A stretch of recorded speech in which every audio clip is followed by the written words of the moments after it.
you for watching See You in the Kitchen. Each week, we invite a guest from Cameron's faculty to come cook their favorite dish. This week's guest is a professor in the art department.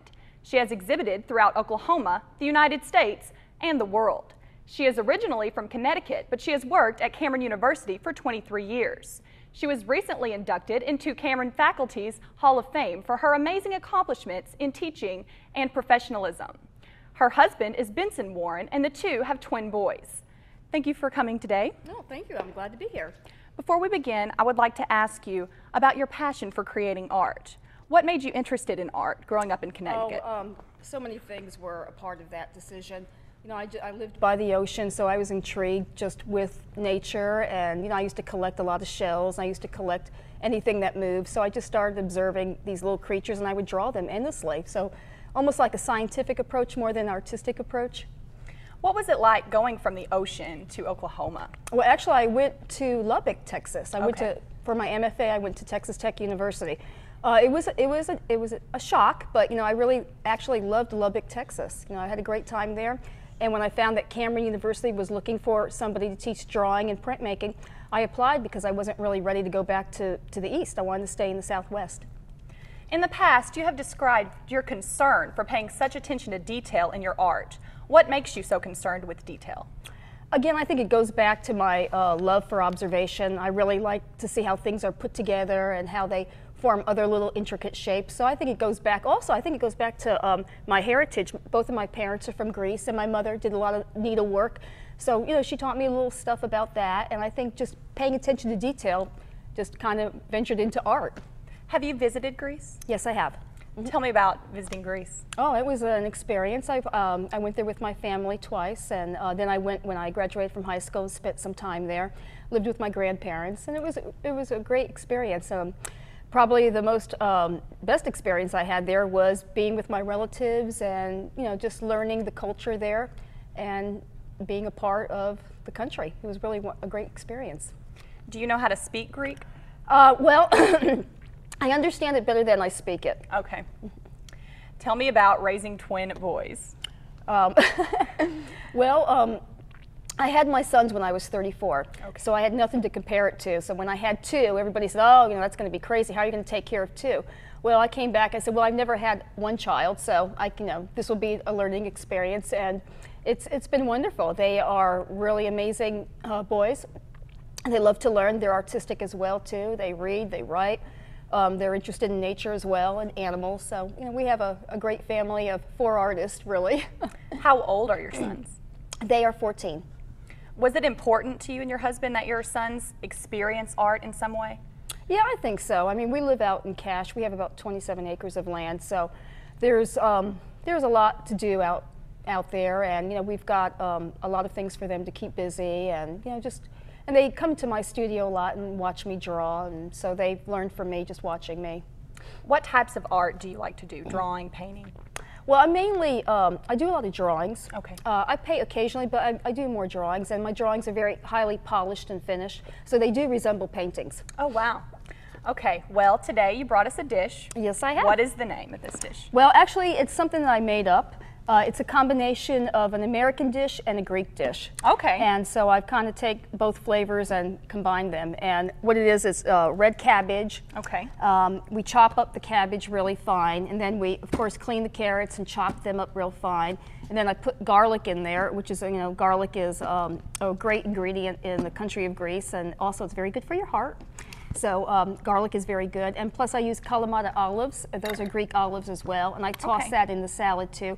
And what I wanted to do was create something that my boys would enjoy, because they're not lovers of coleslaw. They don't like mayonnaise. So what I decided to do was use some of the ingredients that I use for Greek dishes, and that's lemon juice and olive oil and garlic and Kalamata olives and feta cheese, and with a touch of sea salt. Now, because you did invigorate all these different flavors, or integrate all these different flavors, it does taste different. It is a different dish. Yes, it does taste different. Do your sons, did they just cling to it right away? Yeah, they love it. Actually, my husband likes it too, and he's very Texan. So. Oh, wow. Okay, now, what do you look for when you shop for a cabbage? Well, I look for a healthy looking cabbage. Try to make sure it's pretty big to make a large amount of salad. And one thing that I do also is when I toss it with olive oil and lemon juice, I don't put that on until when I'm about to serve it, because if you leave the olive oil on, the cabbage too long, it gets real soggy. Okay. And when you're feeding boys, they really like everything to be kind of crunchy. Okay. So we put the olive oil on last, and then the lemon juice, and then the salt as well. Now, this is very nutritional for Yes, a family. it is. It really is. You know, because you've got a lot of vitamin A here. You've got vitamin C. Again, you've got the olives also, which is really good for your diet as well too. Okay. And this is sort of like the Mediterranean diet with a little bit of touch of Americana. Oh wow. Okay. Now, we did not make it right when we prepared it. Well, it could be good. When I do this at my home, I chop everything very, very fine. Okay. Okay. What I do is, again, I don't put the other ingredients on to the very end. Okay. So I don't let it sit in the refrigerator for a long period of time with the olive oil and the lemon juice. Okay, so then, since we did it wrong with the cutting, why don't you show us how to chop properly a cabbage? Okay, I sure will. Okay. Okay. Just take a little portion of it, and just make sure that you clean the cabbage really well. I usually don't toss any of the extra shell away. I usually just scrub it really clean. Okay. And just kind of chop it real fine. Hold the knife pretty close to the cabbage.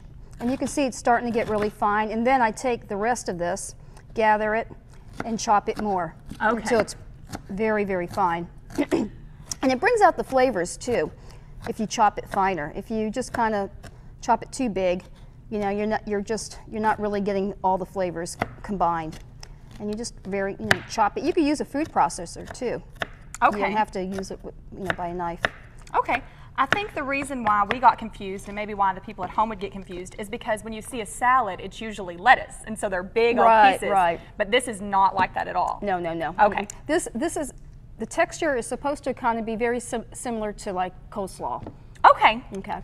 Okay, well, let's move over and kind of dish it out.